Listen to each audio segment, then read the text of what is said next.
क्या सिर्फ अस्तगफिरुल्लाह पढ़ने से मेरी ज़िंदगी में दौलत आई? मेरी ज़िंदगी में दौलत अस्तगफिरुल्लाह पढ़ने के साथ साथ मैंने वो एक काम करना छोड़ दिया जिसकी वजह से मेरा दिल बदला। दिल बदलने के साथ मेरे हालात बदलना शुरू हो गए और फिर इस तरह से मेरी ज़िंदगी बदलती चली गई। आज की इस वीडियो में मैं इसी टॉपिक के हवाले से बात करूंगी, तो आप सबसे गुजारिश है कि मेरी इस वीडियो को कंप्लीट देख लीजिएगा। वीडियो को स्टार्ट करते हैं, लेकिन उससे पहले अगर आप मेरे चैनल पर न्यू है तो चैनल को लाजमी सब्सक्राइब कर दें। बिस्मिल्लाहिर्रहमानिर्रहीम। अस्सलाम वालेकुम मेरी बहुत प्यारी यूट्यूब फैमिली। आई होप कि आप सब खैरियत से होंगे। अल्लाह पाक के करम से मैं भी बिल्कुल ठीक हूँ। थोड़ा सा व्लॉग आप सबके साथ आज का शेयर कर देती हूँ। ये देखिए, ये मैंने अपनी सिस्टर को गिफ्ट देना था। ये सेट मंगवाया था मैंने ऑनलाइन और उसको मैंने गिफ्ट दिया और उसको काफ़ी ये सेट पसंद आया। और ये ड्रेस मैंने अनीलाज ब्रांड से मंगवाया। ये भी उसको काफ़ी अच्छा लगा मेरी सिस्टर को, जो मैंने उसको गिफ्ट किया। उसकी बर्थडे थी तो इसलिए मैंने ये दोनों चीज़ें उसे गिफ्ट दी थी। अपने टॉपिक की तरफ बढ़ते हैं। देखिए, अस्तगफिरुल्लाह पढ़ने के साथ साथ मैंने वो गुनाह करने छोड़ दिए जिनके बारे में सिर्फ मैं जानती हूँ या मेरा अल्लाह पाक जानता है। अगर इंसान अपनी ज़िंदगी बदलना चाहता है ना, तो हर इंसान को पता होता है कि वो कौन से गुनाह कर रहा है या कौन से जो है वो काम कर रहा है जो सिर्फ अल्लाह ताला की ज़ात जानती है और इंसान जानता है और तीसरा कोई पर्सन नहीं जानता।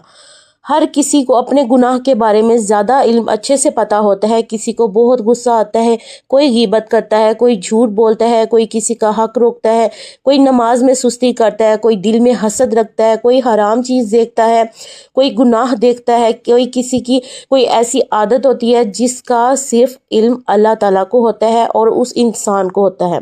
मैं भी अपनी गुनाहों से, अपनी गलतियों से वाकिफ़ थी और फिर मैंने सोचा कि अगर मैं अल्लाह से माफ़ी मांग रही हूँ तो मैं हालात भी अपने बदलना चाहती हूँ, तो फिर मुझे क्या करना होगा?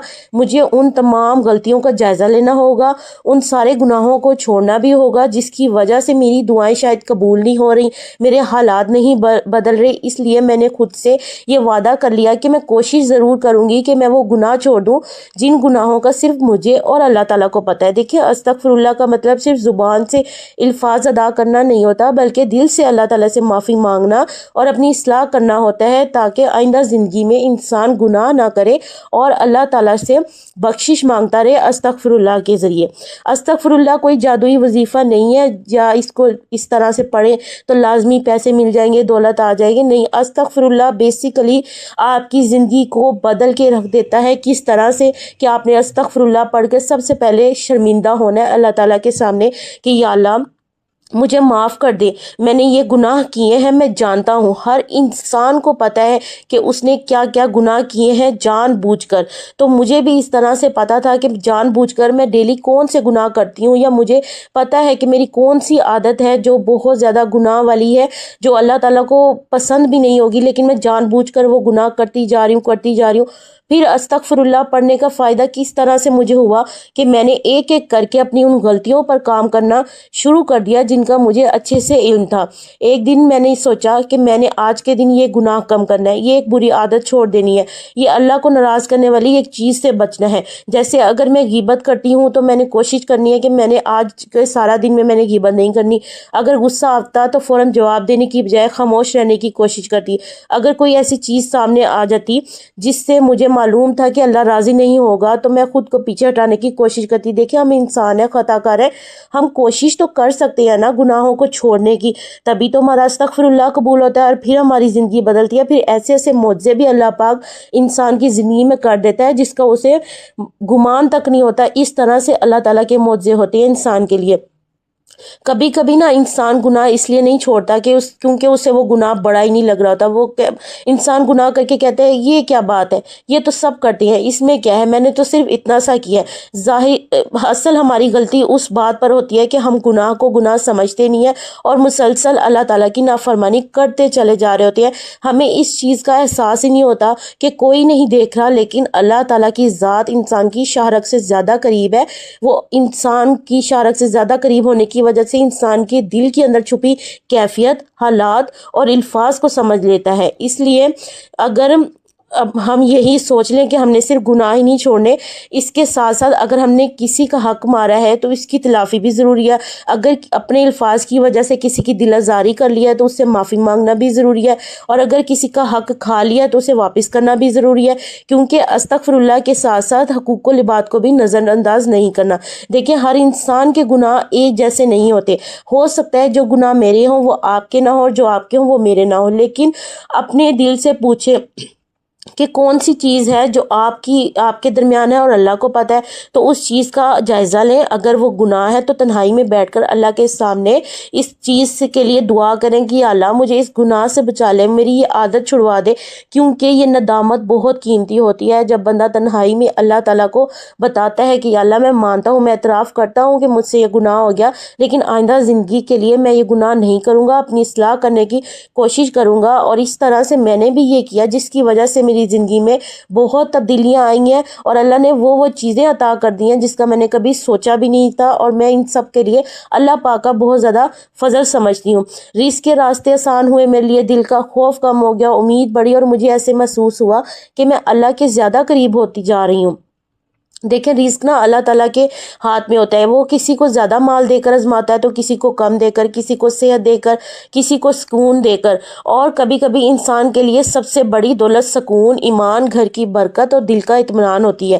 اس لیے اگر آپ استغفر اللہ پڑھ رہے ہیں تو صرف اس مقصد سے نہ پڑھیں کہ ہمیں دولت مل جائے، بلکہ یہ نیت کریں کہ یا اللہ میرے گناہ معاف فرما، میری اصلاح فرما، مجھے آئندہ زندگی میں گناہوں سے بچا، میرے دل کو پاک کر، میرے لیے حلال رزق کے دروازے کھول دے۔ جب یہ گناہ کا احساس آپ کے دل میں ہوگا تو اللہ تعالیٰ بھی آپ کی مدد کریں گے، اور آپ کے اس گناہ کو چھوڑنے کے لیے اللہ تعالیٰ کی مدد شامل ہوگی۔ پھر آپ 100 بار سوچیں گے کہ یا اللہ مجھ سے یہ دوبارہ گناہ نہ ہو جائے، اور اگر پھر بھی گناہ ہو جائے تو پھر توبہ کریں، پھر اٹھیں، پھر استغفر اللہ پڑھیں، اور اگر پھر بھی گناہ ہو جاتا ہے تو کوئی بات نہیں، اللہ تعالیٰ نے توبہ کا دروازہ رکھا ہوا ہے، پھر توبہ استغفر اللہ کریں، لیکن اللہ تعالیٰ کی رحمت سے مایوس نہیں ہونا چاہیے۔ میں آپ سب سے بس یہی کہوں گی، تنہائی میں بیٹھ کر اپنے آپ سے خود سے جائزہ لیا کریں، اپنے ضمیر سے پوچھا کریں کہ آپ نے زندگی میں آگے کیا کرنا ہے، اور پچھلی زندگی میں آپ کیا کر چکی ہیں، کیا چیز اب تک نہیں ملی، یا کیا چیز آپ کے دل میں خواہش بن کر بیٹھ چکی ہے کہ ہمیں چاہیے، تو اس مقصد کے لیے اپنے ان تمام گناہوں کو چھوڑ دیں جو جان بوجھ کر آپ کرتے ہیں۔ جان بوجھ کر گناہ بہت بڑے گناہ ہوتے ہیں اگر کوئی سمجھے تو، کیونکہ ہمیں پتہ ہوتا ہے کہ اس گناہ کا ہمیں عذاب ہوگا، لیکن ہم پھر بھی کر رہے ہوتے ہیں۔ جیسے فار ایگزامپل کوئی گانا وغیرہ سننا، گانے سننا تو بہت زیادہ سخت گناہ کا کام ہے، لیکن ہم پھر بھی سن رہے ہوتے ہیں، اور ہمیں اس چیز کا علم بھی ہوتا ہے کہ گانے وغیرہ سننا بہت گناہ ہے۔ اس لیے کوشش کیا کریں کہ استغفر اللہ پڑھنے کے ساتھ اپنی تمام بری عادتوں کو، گناہ چھوڑنے کی کوشش کریں۔ اللہ تعالی ہم سب کی اصلاح فرمائے، اور استغفر اللہ کثرت سے پڑھنے کی توفیق عطا فرمائے۔ اللہ تعالی ہم سب کے گناہ معاف فرمائے، ہماری توبہ قبول فرمائے، ہمیں حلال اور بابرکت رزق عطا فرمائے، اور ان گناہوں سے بچائے جن کا ہمیں علم ہے اور جن کا ہمیں علم نہیں ہے۔ تو پیاری بہنوں، یہ تھی میری آج کی ویڈیو۔ امید کرتی ہوں آپ کو یہ ویڈیو اچھی لگی ہوگی، تو اس کو زیادہ سے زیادہ لائک کریے گا، شیئر کریے گا، کمنٹ کر دیجیے گا، گناہوں سے بچنے کی کوشش کریے گا۔ اللہ تعالیٰ آپ سب کی مدد کرے، اللہ تعالیٰ ہم سب کا حامی و ناصر ہو۔